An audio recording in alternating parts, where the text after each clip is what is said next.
Howdy guys, Bookie Laura here. Today I am bringing you what could potentially be my final book review of the year, and it should be my final book review of the year unless I've missed a book, which is entirely possible, but fingers crossed this is my last book review of the year. I know, how many times have I said last book review of the year? A lot of times.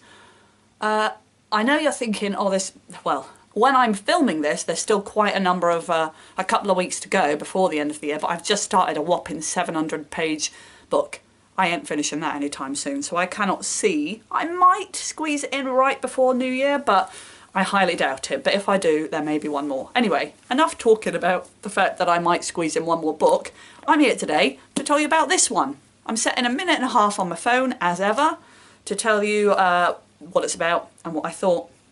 Let's roll. So this book here is There May Be a Castle by Piers Torday. I read this because I recently met him at Salisbury Literary Festival and he introduced this book but then just left you hanging, and I desperately wanted to read it, and it really didn't disappoint me.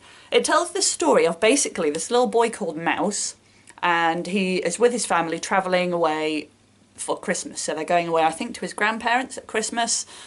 The weather's terrible. On the way they have a car accident, and then it tells the story of when he wakes up basically and what happens both to him and to his sister Violet. This book is, I really enjoyed it. What happens in it is rather strange, but there's something so intriguing. Like, it's very fantastical, very magical, very sort of imagination themed. I don't think that's what I'm trying to say, but that's where I'm going. And that I really liked, and it left me thinking, well, how is this going to sort of tie back up with reality? How does this connect with what is happening in reality?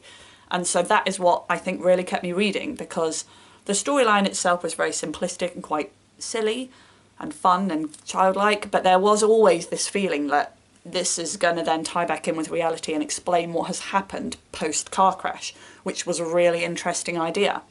It surprised me.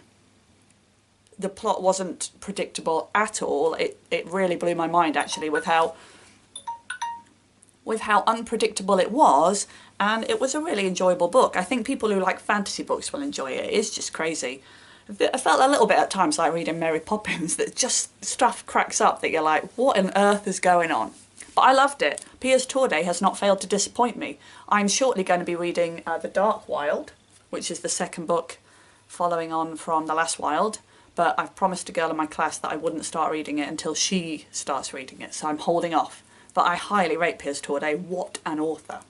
If you've read any of his books, let me know. I'd be really interested, because I haven't read that many. In fact, I've read two. I've read two, but I would really be interested in hearing about the others. Thanks for watching, guys, and I will see you next time. Bye-bye.